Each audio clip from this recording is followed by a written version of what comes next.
6টা লক্ষণ আলামত রয়েছে। মৃত্যুর দিবস আসবে, সেদিন ফেরেশতারা যে আসমান থেকে নামবে আপনার কাছে আসবে, তখনও আপনি জানবেন না যে আমার মৃত্যুর দিনটা আজকের দিন। আল্লাহু আকবার।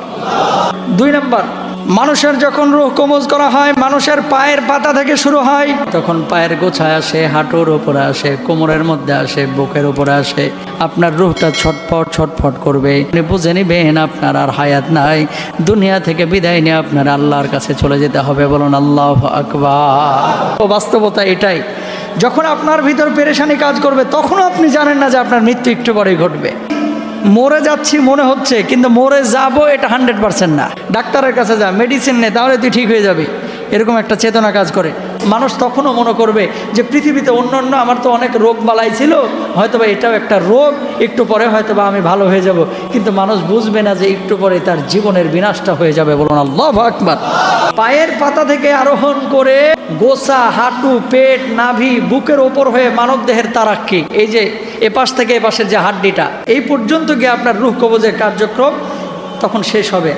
যখন আপনার পা, রূহটা যখন পায়ের ওপর থেকে চলে যাবে, পাটা কি হয়ে যাবে? অবশ হয়ে যাবে। হাতের ওপর থেকে যখন চলে যাবে, হাতটা অবশ হয়ে যাবে। মানুষ তখনও মনে করবে আমার বুকের ভিতরে তো রূহটা আছে, হয়তো বা আমি বেঁচে যাব, কিন্তু মানুষ তখনও বুঝবে না। তারপরে 3য় ধাপ শুরু হবে। এই ধাপের নাম হচ্ছে তারাকি। কাল্লা ইদা বালাগাতিত তারাকি। কখনো না, যখন প্রাণ কণ্ঠাগত হবে, এই কণ্ঠের নিচ পর্যন্ত যখন আপনার প্রাণটা চলে আসবে, আল্লাহ সুবহানাহু ওয়া তাআলা এবার 4র্থ ধাপ ঘটাবেন। এই ধাপের নাম হচ্ছে হলকুম। অতঃপর প্রাণ যখন কণ্ঠাগত হয়, তখন তোমরা তাকিয়ে থাকো, তখন আমি তোমাদের অপেক্ষা তার অধিক নিকটে থাকি, কিন্তু তোমরা সেটা বুঝতে পারো না, দেখতে পাও না। বলুন সুবহানাল্লাহ।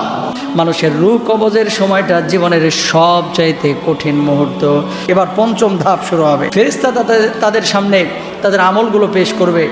আল্লাহ রাব্বুল আলামিন বলছেন, শপথ সেই ফেরেশতাদের যারা নির্মমভাবে রূহকে টেনে বের করবে। আল্লাহু আকবার।